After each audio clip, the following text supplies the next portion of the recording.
Hola amigos, un programa más de Aprendiendo Derecho, siempre buscando los temas que usted nos pide. Tratar de ir conociendo qué es lo que hacen las instituciones, las personas, y nos han solicitado mucho que hablemos del Departamento de Orientación Familiar del Tribunal Superior de Justicia. ¿Para qué funciona? ¿Cuál es su papel fundamental? Y por fortuna, tenemos al frente de esta institución a una gran amiga, a la maestra Berta Paredes Loyola. Qué bueno que aceptaste venir, querida amiga. Muchísimas gracias, Qué doctor. gusto Y al saludarte. contrario, muchísimas gracias por la invitación y yo feliz y contenta de estar aquí con una persona que admiro, que eres Ay, tú. muchas gracias. Muchas gracias. Oye, Departamento de Orientación Familiar. Exactamente. ¿Qué función juega en el tribunal? ¿A qué te dedicas? Mira, excelente pregunta porque no obstante que ya lleva algunos años, hay todavía abogadas y abogados que no conocen qué es el Departamento de Orientación Familiar. Te explico un poquito de la historia. El Departamento de Orientación Familiar sale a la vida jurídica cuando entra en vigor el Código Familiar para el Estado Libre. Estado de Morelos. Ajá, para el Estado Libre y Soberano del Estado de Morelos. Creo que fue allá por octubre del 2006. Cuando entra en vigor este código, en el artículo 25 se establece que se deberá crear un departamento de orientación familiar con múltiples disciplinas, entre ellas trabajo social y psicología. Atendiendo a esto, por el 2007, por febrero del 2007, el entonces Consejo de la Judicatura crea ya materialmente el Departamento de Orientación Familiar, ya incluso con un reglamento para el departamento. Okay. Y en marzo del 2007 ya entra en funciones, pero ahí mismo en los juzgados del tribunal, porque no tenía un espacio específico. Okay. Y fue, ¿Era itinerante, algo así? No, ahí había una oficinita ahí. Dentro de los juzgados en el 2006, me acuerdo, porque en esa época yo estaba en salas.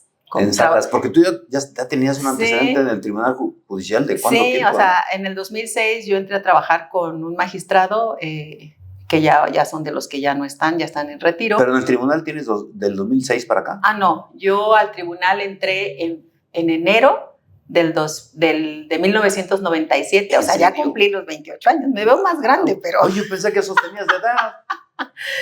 De veras, me veo más grande. 26 años en el Tribunal 28 años. 28 años. Has sido secretaria de acuerdos, has sido juez. Sí. Y hoy estás a frente de esta maravilla de institución. Sí, y te cuento esta historia porque es hasta el 2010 que ya se adquiere un inmueble, mismo que es en el que actualmente estamos, que es calle Tabasco número 26, Colonia Las Palmas. Ahí están las instalaciones del Departamento de Orientación Familiar. ¿De Cuernavaca o de cuántos distritos? No, porque el Estado pues, es más que eso, ¿no? El Departamento de Cuernavaca, mejor dicho, de esta zona, abarca el Distrito 1, que es Cuernavaca, el Distrito 2, que es Tetecala, el Distrito 3, que es Puente de Ixtla, el Distrito 4, que es Jojutla, Zacatepec, el Distrito 8, que es Xochitepec, y el Distrito 9, que es de Jutepec. Y los más abundantes. Y los 3 distritos restantes, que es Yautepec, el quinto, sexto, el Cuautla y séptimo, Jonacatepec. Ese es el Departamento de Orientación Familiar de la Zona Oriente, que está en Cuautla. Ok, hay 2. Entonces en el Estado, para el Tribunal Superior de Justicia, hay 2 departamentos. Desde que entra en funciones, nosotros o el departamento, su función es un órgano administrativo auxiliar de la Administración de Justicia. ¿Qué significa esto? Que nosotros trabajamos única y exclusivamente a petición de la autoridad judicial. O sea, el juez te pide tu intervención. Exactamente. No tú solita. Siempre que él te pide, ya tú participas. Exactamente. ¿Y qué es lo que te piden? Ahí vamos. En este caso, tanto la autoridad judicial familiar como la autoridad judicial penal, ¿qué me piden? Principalmente piden evaluaciones psicológicas, evaluaciones psicológicas, solicitan convivencias, solicitan pláticas de sensibilización y... ¿Núcleo familiar? ¿O en términos generales? En términos generales, núcleo familiar. Okay. Actualmente... últimamente, no sé a qué se deba, hemos tenido algunas o ha subido las peticiones que tienen que ver con adultos mayores. ¿También? Sí. Por su estado de vulnerabilidad, yo creo, ¿no? Exactamente. A ver, entonces yo, juez, tengo una controversia familiar. y yo requiero pues que me determinen si el papá que pretende quedarse con los hijos está bien psicológicamente. Exactamente. Te digo, ayúdame. Sí. Pero tú, ¿cómo me lo determinas? ¿Tú te encargas de hacer los análisis? No, y nosotros abrimos carpeta a partir del oficio que nos manda el juez. Si la petición es de evaluación psicológica, nosotros, en el caso mío, yo como directora, designo un psicólogo o psicóloga, dependiendo. ¿Tienes psicólogos ahí? Psicólogos y psicólogas. Ok. Dentro del departamento. ¿El departamento se integra con la directora y psicólogas y psicólogos o también otros especialistas? Ahí vamos. Se integra por la directora, en este caso que soy yo. Tenemos 5 trabajadores sociales. Trabajadores sociales. Ajá, tenemos 9 psicólogos, una encargada de convivencias y todo el demás personal es administrativo, auxiliar, tanto de trabajo social como de psicología. Ok, entonces te dejo que continúes. Te llevo la petición como juzgador, tú abres una carpeta y luego... Y luego, bueno, ya se designa al psicólogo que le corresponda. De acuerdo al Código de Procedimientos Familiares, tiene que ir a aceptar y protestar el cargo. Y posterior a que acepte y protesta el cargo, ya señala fechas para que las partes, o sea, papá o mamá o a quien el juez haya ordenado que tiene que evaluarse, acuda a las instalaciones del Departamento de Orientación Familiar. Ok. Oye, entonces es un departamento de orientación familiar integral. Sí, ¿verdad? Totalmente integral. Todo tipo de peticiones que tengan que ver con la estabilidad de las familias, pues recaen ustedes, ¿no? En términos generales. En términos generales, sí. Lo que nosotros no llevamos y que sí recalcamos cuando nos llegan a pedir los juzgadores o juzgadoras son terapias psicológicas. Ya, eso sí ustedes Las terapias psicológicas no las llevamos porque las terapias psicológicas no tienen una temporalidad. O sea, que pueden durar 5 sesiones, 10 sesiones o hasta 12 sesiones, no sé, incluso más. Entonces, por la cuestión de que el personal no alcanzaría para unas terapias, aunado a que como tenemos un reglamento y nos regimos por un reglamento interior de organización, ahí te establecen ese reglamento que está en la página del tribunal. En ese reglamento se establece cuáles son las funciones de los psicólogos y cuáles son las funciones de trabajo social. Entonces nos regimos a lo que establece el reglamento. Oye, la función es delicadona, ¿no? Muy delicada, compleja, porque no sé si coincidas conmigo, pues tienes 26 años del tribunal, o 28. 28, es que te ves... Ya me voy a jubilar y no me quiere dejar, dice que 26. Oye, te ves muy jovencita, eres muy valiosa, por eso no te dejan ir. Te iba a comentar, a ver, las controversias familiares son muy desgastantes. Demasiado. Porque imagínate, 2 personas en conflicto, un matrimonio, que una vez se juraron amor, tuvieron hijos, y después, pues tú lo vives diario, después se dan hasta con la cubeta. Cada quien se quiere quedar no solamente con los bienes, con los niños, a veces para manipularlos. Entonces ustedes tienen que detectar si los niños están siendo manipulados, o sea, si tienen alguna afectación psicológica. Y cuando da el veredicto al juez, pues el juez en base en eso decide. Pero la broncota, ¿no te han tocado broncas de que vaya el abogado o los papás? Un abogado, oiga usted, de hecho, un abogado una vez me quiso golpear. Un abogado, o sea, de ese nivel. Por un caso como que por un caso complicado de convivencias. O sea, hay un reglamento que dice que quien lleva, vamos a hablar de las convivencias y ya te digo cómo surgió. Las convivencias tienen el mismo tenor de las evaluaciones. El juez nos solicita señalar día y hora para convivencias. En el oficio nos señalan las iniciales del niño o niña y con quién va a convivir. En el caso de las convivencias, está tan saturado que tenemos una lista de espera de hasta 4 meses. O sea, yo ahorita estoy señalando fecha para eso no es justicia pronta. O sea, no hay arreglo. O sea, ni convivencias concluyen y regresan. O sea, es una puerta giratoria. A lo mejor en 3 o 4 meses o 1 año regresan. Entonces ¿qué sucede? Se está multiplicando la actividad. Exactamente. Necesitas más peritos. Más peritos, pero también que haya más sensibilidad de los padres. Los padres, la gente, porque ¿verdad? Las convivencias, si algo deben tener o algo son, las convivencias deben ser transitorias. Porque si no, ¿Cuánto nunca acabar? Les digo a los papás, la historia de vida de los niños es el departamento, se la pasan aquí 3, 4, 5 años. O sea, esa es historia. La primaria, o sea, es una historia de vida de los niños. Incluso hay niños que se van, un niño que se fue y a los 5 años regresó y me dice, ay, mira, yo ya conozco, ya le arreglaron esto, ya remodelaron. A ti no te conocía, digo, no, yo llegué hace 2 años. Es increíble. O sea, y ya un jovenzote, ¿no? Ya un joven. Entonces en las convivencias es donde más conflictos tenemos, o sea, son las más delicadas, en donde nosotros, desde mí como titular y como directora, y las psicólogas y los psicólogos debemos ser más sensibles y empáticos con todas las partes, porque respetamos, o sea, respetamos como el que tiene la guardia y custodia, como el que no la tiene, porque cada quien trae sus razones. Seres humanos a final de cuentas, ¿no?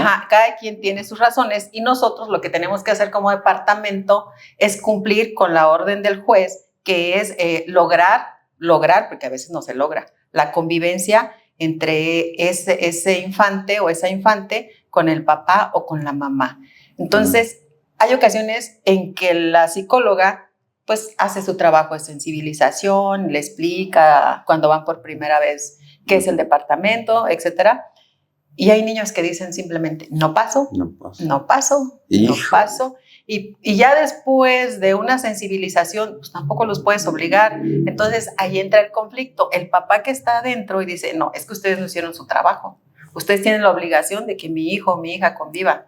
No, ¿sí? Pero pues no somos magos. Exacto. Entonces, no es de que yo les digo, señor, no lo voy a cargar. Convive y se acabó, no, pues hay que tratar de convencer. Entonces es un proceso de sensibilización que en ocasiones sí se logra. ¿Sí hacen mediación ustedes? No. ¿No? Cuando se trata de mediación, pues los mandamos al centro de mediación. Mediación para tratar de que lleguen a un acuerdo, que vengan a las partes, eso ya nos toca a ustedes. No, ya no. Al centro de mediación del tribunal. Sí, ahí es al centro de mediación. Entonces recuerdo que en una ocasión un tío, en este caso un tío fue el que llevaba a las niñas, porque el papá ya se había vuelto muy agresivo, entonces nosotros solicitamos al juez que nos cambiara quién presentara a las niñas. Entonces las empezó a presentar un tío, abogado, por cierto, que me sorprende.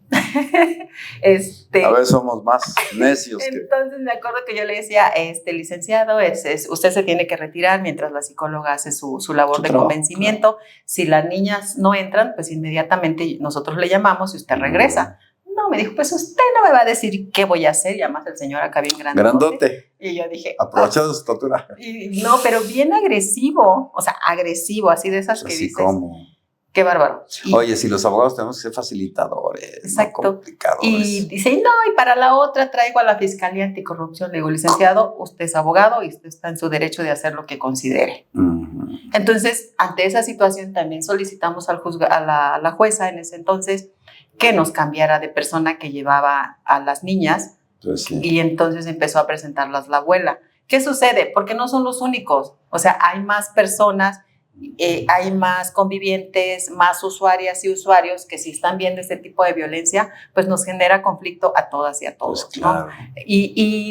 Y en ocasiones nadie queda contento. O sea, hay papás que me dicen, es que ustedes solo piensan en las mujeres, no piensan en los hombres, todo le dan la razón a la señora.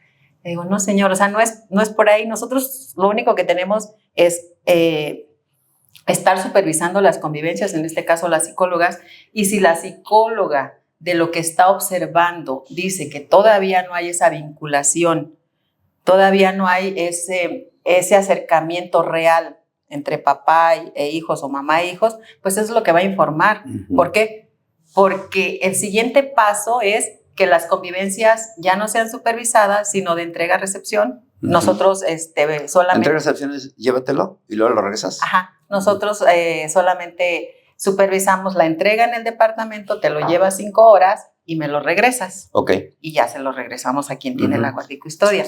Oye, qué difícil es eso, ¿no? Sí. Porque, bueno, yo estimo que la mayoría de los papás, hombre o mujer, los padres, pues quieren convivir con sus hijos, ir al cine con ellos y comprarles. Porque una cosa es, me separé de mi esposa o a la inversa, pero los hijos los hicimos entre los dos. Qué complicado para ustedes que tener que estar presentes en una convivencia de padre con sus hijos y que ustedes recomienden que no es oportuno por el grado de violencia y que no solamente es psicológica, que puede ser económica e inclusive que pueda correr hasta peligro la vida del menor. Y ustedes tienen que avalar que ya puede convivir externamente o no avalar. Exacto, es un riesgo. Oye, no. O sea, es un riesgo. Entonces, si nosotros estamos viendo que el papá es agresivo con nosotras como adultas, pues entonces desde ahí él ya está dándole herramientas a la psicóloga o al psicólogo para recomendar que no es apto. Nada fácil. O sea, exactamente, nada fácil. Y es lo que vivimos, o sea, en el área de convivencia siempre es lo más complicado y que de repente no se ve o no se observa, pero es lo más delicado pues, porque ahí tenemos a las niñas, a los niños, y aunado a que el grado de conflicto ha crecido. Ejemplo, en el Estado de México tienen incluso áreas de alto conflicto para papás. Ay, o sea, van clasificados como sí, o sea, para papás que ya se les buscaron todas las maneras que pudieran llegar a una resolución o a un convenio y no se sensibilizan. Entonces, en ellos, por ejemplo, ya tienen un área extra donde los obligan a estar en talleres, a estar en terapias, y si dicen que no pueden por los tiempos, se las dan en línea. O sea, el punto es que se logre el objetivo de sensibilización en beneficio de las infancias, ¿no? Qué complicado. Es lo que aquí todavía no llegamos. Me comentabas que esa función es compleja, pero tienen otras también más complejas y ahora están empezando a tratar a adultos mayores. Así es. Adultos mayores no los tratamos ahí, sino que en este caso son las audiencias. Ajá. Ya ves que se modificó el código, bueno, ya el código familiar. El código nacional. Y entra el Código Nacional de Procedimientos en la coadyuvancia. En la coadyuvancia de adultos mayores, ya ves que se quitó la palabra interdicción, ¿no? Interdicción. Y entra la de coadyuvancia. Entonces, en las audiencias de juzgado, las psicólogas acuden por ese tipo de asuntos que han aumentado, que algunos se llevan ahí en los juzgados, y si el grado de vulnerabilidad o delicadez de los adultos mayores, entonces se lleva en el domicilio de esta persona. Y todo va encaminado. ¿Pero qué tiende la psicóloga? ¿A estar asesorando al adulto mayor en una audiencia? No, a estar al pendiente. Obviamente, en este caso, la audiencia la lleva el juez. Y sobre las peticiones, las peticiones que quiere probar quien promueve el juicio.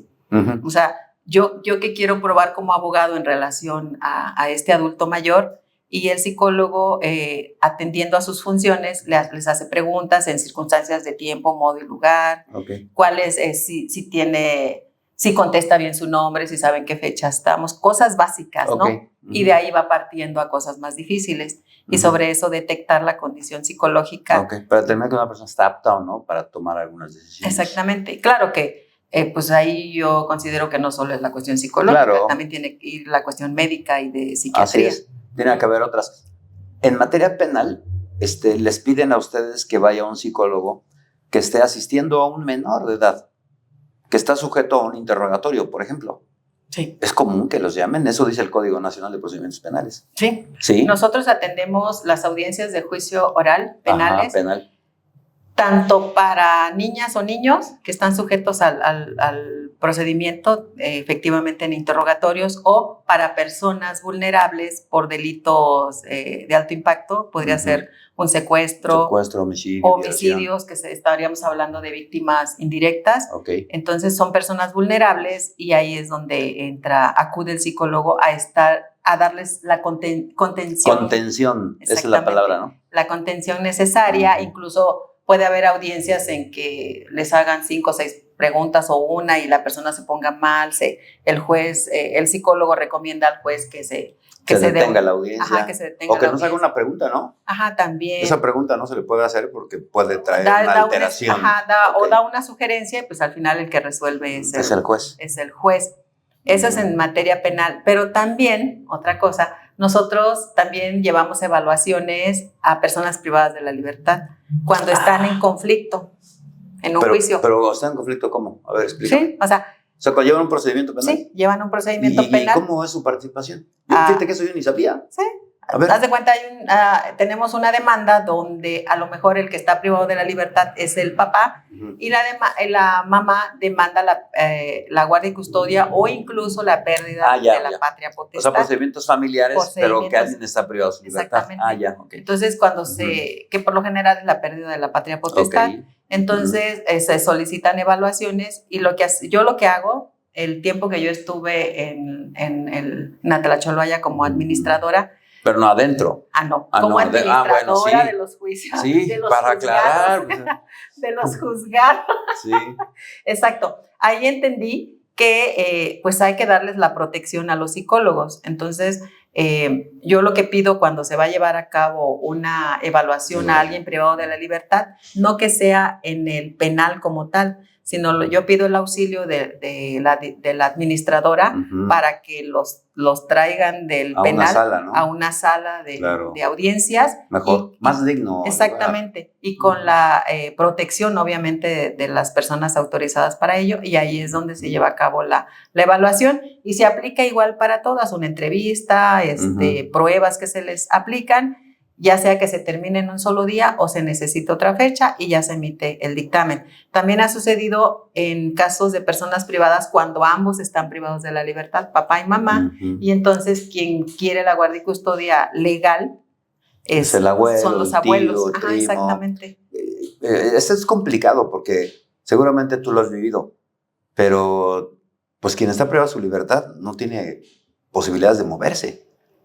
Y si mantienes la patria potestad sobre un menor, te piden siempre tu anuencia como padre. Vas a traer un pasaporte.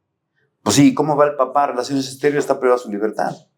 Entonces, si va la mamá sola, no se lo van a dar. Son situaciones complejas. Bien complejas. Entonces, se requiere una autorización judicial. Así es. Y llevar el documento donde un juez diga, el señor ya no tiene nada que ver y ya perdió la patria potestad. Pero ¿cómo le vas a hacer perder la patria potestad nomás porque están en la cárcel? Sí, qué complicado. Y máxime que en la mayoría que con excepción de uno, todos han sido en proceso, sentenciado solo uno. Entonces, pues sí, o sea, que se le decrete la pérdida de la patria en algo que ni siquiera lo han sentenciado. Claro, no, pero a veces hasta ni por sentencia, en mi opinión, salvo que pudiera ser un delito de agresión contra la familia. Hay veces que por accidente te conviertes en delincuente. Sí. Tú vas Estamos cansado. En la línea. Sí, desafortunadamente, mira, vas cansado en la carretera, te duermes, desafortunadamente atropellas a alguien y lo privas de la vida. Pues tú no querías hacerlo. Por supuesto, como ser humano, estás cansado, debes descansar, pero bueno, te urgía llegar y llegaste, pero a ser detenido. Y terminas con una condena. Y terminas pagando una sanción.